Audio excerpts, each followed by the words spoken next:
Hi guys, I hope you are fine. Me too, I'm fine.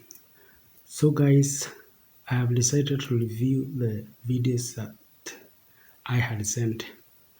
This is because they had some minor errors of which I wouldn't want them to continue like that. And so I had to make another video for for the videos that I sent concerning binomial distribution. And so guys, we now start off with this question that is concerning binomial distribution. And the question reads, assuming that 50% of all engineering trainees are good in maths, determine the probability that among 18 engineering trainees, Roman 1, exactly 10 are good in maths, Roman 2, at least 10 are good in maths, Roman 3, at least 2, and at most 9 are good in maths. So guys, we begin with the general formula, which is I have written here. In my former videos, guys, I had written here r minus 1. In fact, that is the reason why I've repeated the whole of these videos on binomial distribution. But there is no problem, guys, because we have to have credibility. And because these videos are there forever, or I would say they are there in lifetime, it is good that I make something good without mistake. And so guys, this is the general formula we have, which is n combination r, then we have p raised to r, then q raised to n minus r, where n is the sample size, r is actually what you are considering. For example, Roman 1 says exactly 10 are good, so r is going to be 10. P can be considered as success or failure, and Q can also be considered for the same. And so can also be considered not for the same but for vice versa. So if P is success, Q is failure. And then this is actually the binomial is used in binomial theorem or binomial expansion. And now it's now used for distribution. So N we have 18, R we have 10, and then the success, since we are told that assuming 50% of all engineering trainees are good, so we are assuming that to pass in mathematics is actually a half, probability of a half, because we are saying that if 50 can pass mathematics, it means that the 50 represent the probability of passing, that is 50%. And so we write it as a half. So the probability of failing is also the same, a half.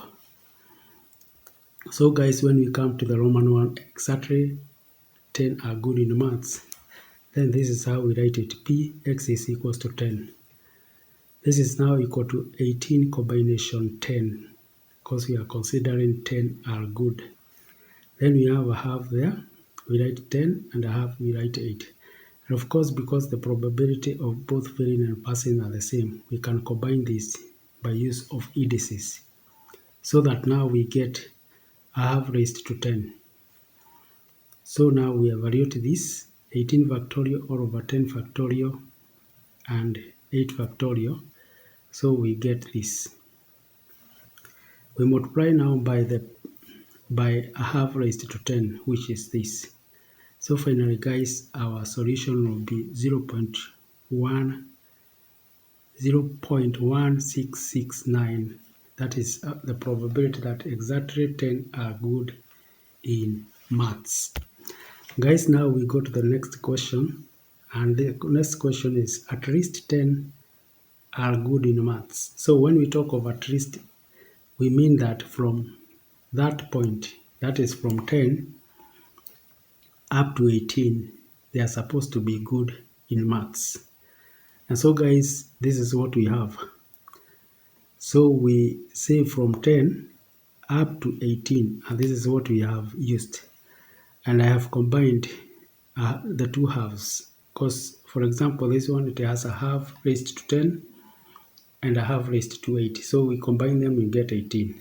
And so guys, we are going to get something like this up to 18.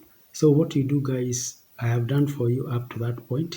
Try and do the remaining part, because it's just arithmetic. And so guys, I hope you shall be able to do. I have done up to that point. Please now finish and see what you get. You consider 18 combination 10, you do for that, 18 combination 11, up to 18 combination 18, and then you multiply by that. You'll get your probability. So let's go now to Roman 3. The Roman 3, the question asks,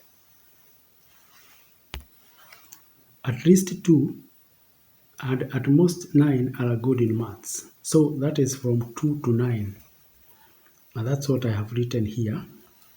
P, probability from 2 to 9. That is x is between, or not between, but it's either equal to 2 or equal to 9 and between.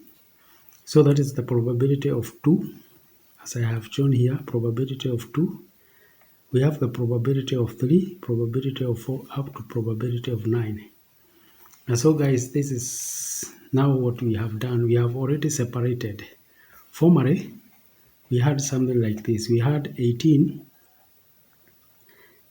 That is what I have not written down. For example, guys, we would have had for probability 2 is 18, combination 2. Then we have P, which is a half, like that. And then we have Q, which is also a half.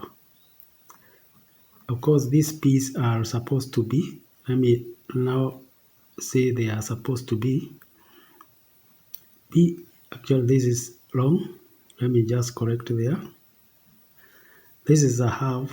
A half is there. Now this one is raised to 2. And Q is a half. Now this one is now raised to 18 minus 2, that is 16. That is for this first one, guys. Together with this, together with that. So you find that, guys, we are going to have this as now 18 combination 2, a half raised to 18. So this a half raised to 18 is here. So all of these will have a half raised to 18.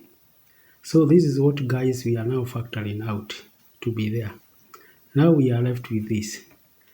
We go to 18 combination 3, we will still do the same thing, so that what we are left here is these combinations, addition of this combination. And then we have factored out a half raised to 18. That is a half raised to 18. And so, guys, that is how we are supposed to do. So this is what we shall find as our solution, guys. So you need, guys, to now go and look for 18 combination 2. What is your value? This one you calculate. You've calculated that, you add that, you add that, you add that. Then you multiply by a half raised to 18. Then you shall be able to get your answer. So as far as I have reached, it was okay. So guys, just try and finish and see what you shall see as your answers. So thank you for your support. Guys, it is good to learn together. And the most important thing, guys, is to get that knowledge. And I'm happy because I know you'll get, or you are getting that knowledge. So guys, bye bye. Have a nice time.